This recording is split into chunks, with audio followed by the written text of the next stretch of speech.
The reason I've been keeping all this stuff secret is not because I'm suing anybody. Legally, I can't get into what happened. My lawyers told me not to speak on it. China. It's not because I was covering for anybody or I signed an NDA. Crazy, we're both a little banged up. Hey, what happened to you? I fell off a building. They were all just jokes. I was in a skydiving accident. Chute didn't open. I was in a lot of pain, and that's how I choose to cope with my pain. I fell down off my balcony, 12 stories high. Yeah, how does that happen? I mean, everybody's different, but if you think about it, we're all already dead. If you were a little better of a human, I would have given you one of my eyes. I wouldn't want your fat eye in my head. The reason this story's so long is because it's the only way I could tell it without feeling like a complete fucking idiot. So, where do I begin? I grew up in Staten Island, New York. Happy birthday, Jeffrey. When I was a kid, I thought I was going to be a baseball player, but that didn't work out. I'm back, baby. Go fuck yourself. Get the fuck out of here, man. New York fucking driving. Hey, Mom. Yeah. Oh, you're home? Yes. I came to New York. You did? I'll be home in 5 minutes. My mother was a secretary. She worked in the World Trade Center. She survived 9/11. She was a tough Italian woman. My mother, she actually cares for me, and she loves me, and she misses me, and that's why I'm surprising them. I'm gonna pop up and just be like, hey, Ma, I'm home. The whole year. Oh, yes, it has been too long. Where's the old man? In the shower. He doesn't know you're coming. Can you stay for dinner? Yeah. We were just talking about you. Come over here and show the stupid tattoo. Let's compare them. You want to see my tattoo? Yeah. Look. Well- My parents are still together to this day. The only thing they ever really fought about was money. It taught me at an early age I had to work. My father was a bus driver. I wasn't a bus driver. You drove a train. It's the same thing. It's like a Bronx Tale. I was going for a Bronx Tale. De Niro driving the bus. He tells the kid, don't hang out with those guys. Go to school, do the right thing. That's what I was going for. I was trying to make you look like De Niro. But you blew it. You made me say, whatever. My father was a hardworking guy. I appreciate the way he raised me, but I just knew I was never going to live like that. They worked hard for us. I had a brother and a sister. Him and my mom, they're together for 40 years. Your mother is not the easiest one to live with. He's the difficult one. It's haunted up here. This is where all the ghosts are. Like, it creeped me out when I was a kid, but even now. Alright. I'm gonna find some old pictures from my childhood. Let's see. It's important to come back and see your family, see your loved ones. Daddy. Oh man. Wow. The only people that got you in the long run is your family. The only ones that'll be there at your funeral or visit you in the hospital is gonna be your family. Yeah, you become your parents. It's terrifying to see him downstairs and know that that's what I'm gonna become. I tried to stay away from my family as much as I could growing up. I wanted to hang out with my friends, cause trouble. I grew up dirt poor, and I would get abused by my parents for no reason. No, he gave us plenty of reasons. Yeah. He was staying out like 4 or 5 o'clock in the morning. He'd come home. I went berserk. I started smashing stuff in his bedroom. And I grabbed his mattress. I dragged the mattress outside. I got the garden hose and I sprayed it. Let him go to sleep on this bed, soaking wet. No matter what I did, it never worked. This is a mafia-owned deli. I used to come here as a kid. Now I'm a YouTuber out in Hollywood. I just, Don't take that. I'm not wearing a wire or nothing like that. want to be filmed. Okay. Thanks. It's good seeing you again. I was trying to get him riled up. Did you get him? Did you film him? Yeah, I got him. I don't like being filmed. What are you gonna do, shoot me? I didn't love school, and I loved the idea of making fast money. Whatever, let's just go in.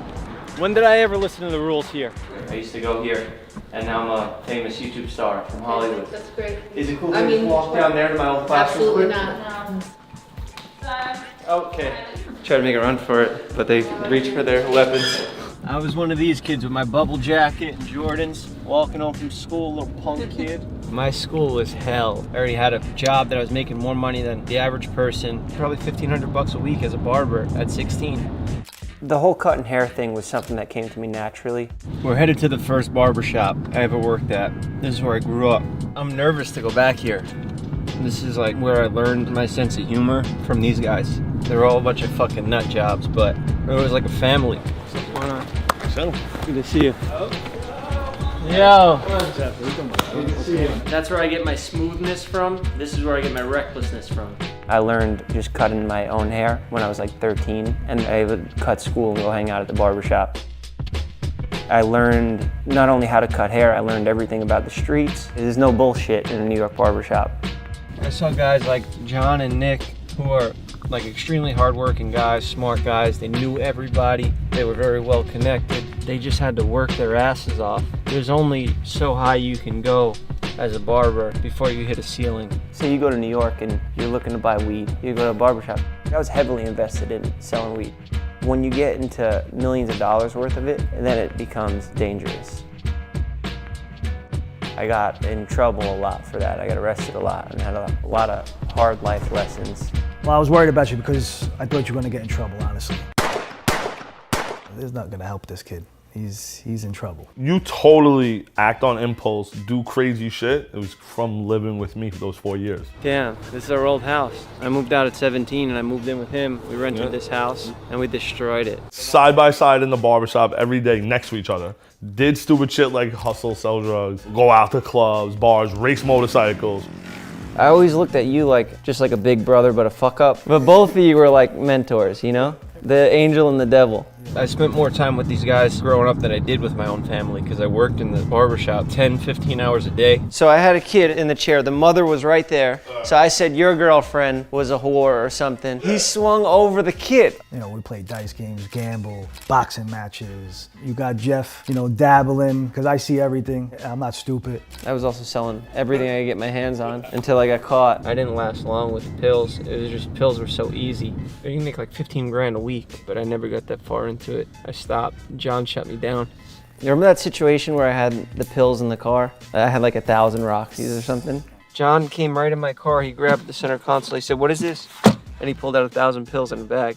And he said, "I'm taking this. If you keep doing this, you're not working at the shop anymore." This is where I would get arrested. The precinct's right here. So every time I would get arrested, they would take me down here.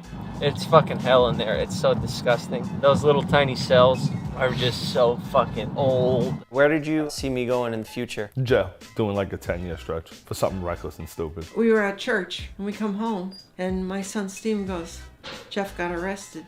They weren't messing around. The judge was mad, the cop, he was fuming. I always said that he was gonna be in jail life or be president of the United States. Seriously?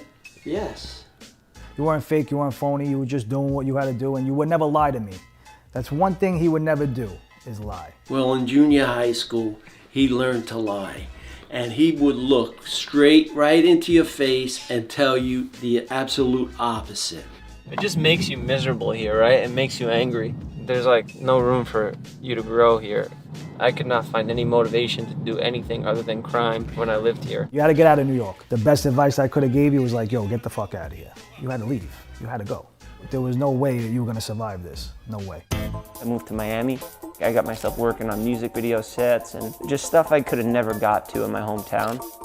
I liked working for myself. That was the cool part about cutting hair, is that I was able to build my own clientele. I learned a lot about business from an early age.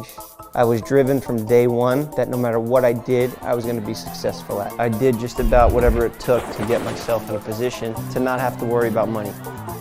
We get to Miami and we basically just meet up with bigger criminals and just shared all of our criminal knowledge together. I came in the apartment one day, there was 800 iPhones in the apartment. You don't know what 800 iPhones looks like until you see 800 iPhones. I said, what the fuck? Anything you can imagine they got. Quickly got right back into drug dealing.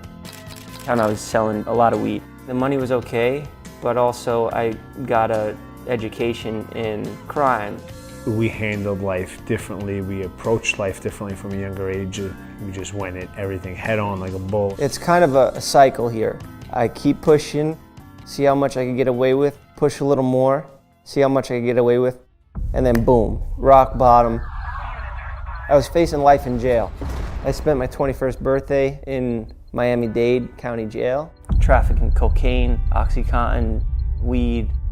I had a casino in my Miami penthouse. I got handed a statement to write down who was involved, and I made a paper airplane out of it, and I kept my mouth shut.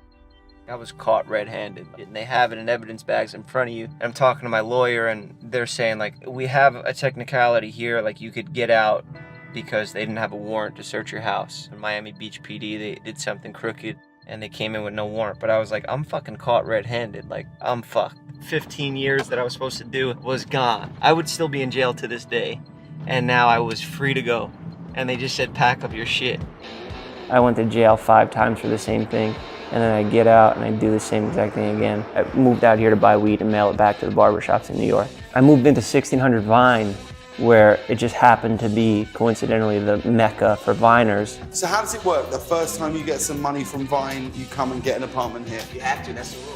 And that was where I had my trap house. We're standing outside of a place where Jeff conducts a lot of business illegally. No, I do not. And I met David, and then David was just infatuated with my past. Oh my fucking goodness! Where'd you get this shit from? Dude, Jeff got cash like this. You should do that with your money. I don't sell drugs. Neither do I. Our first interaction, I wasn't planning on vlogging with him. I was hanging out with Todd and David showed up and we got pulled over. We're about to get pulled over in 3, 2, 1. What are you doing? Oh, we got pulled over! And he just loved it. He just got such a kick out of it, like this guy's a criminal. I think these guys want to see me go to jail. All right, guys, they're about to find out the car's stolen. At the time, I thought he was just like a jerky kid that's willing to put anything in a video, didn't care about other people. He said to me, why wouldn't you show this? This is real, this is you, this is what people will relate to. I let him put out my mugshot and then I felt free. My own YouTube channel blew up and now every single video I was posting was in the millions.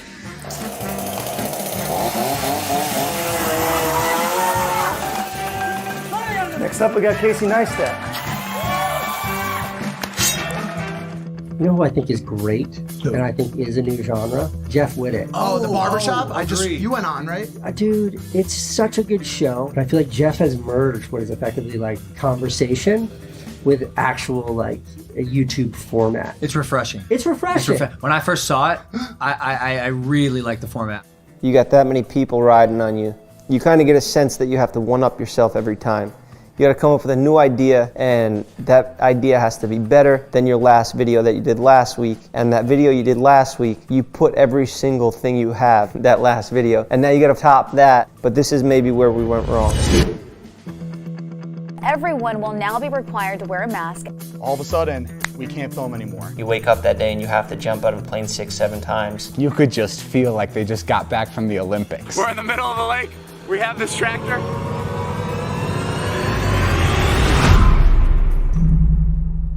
I just wanna go to Burning Man and suck my own dick. I just wanna go to Burning Man and suck my own dick on a spaceship.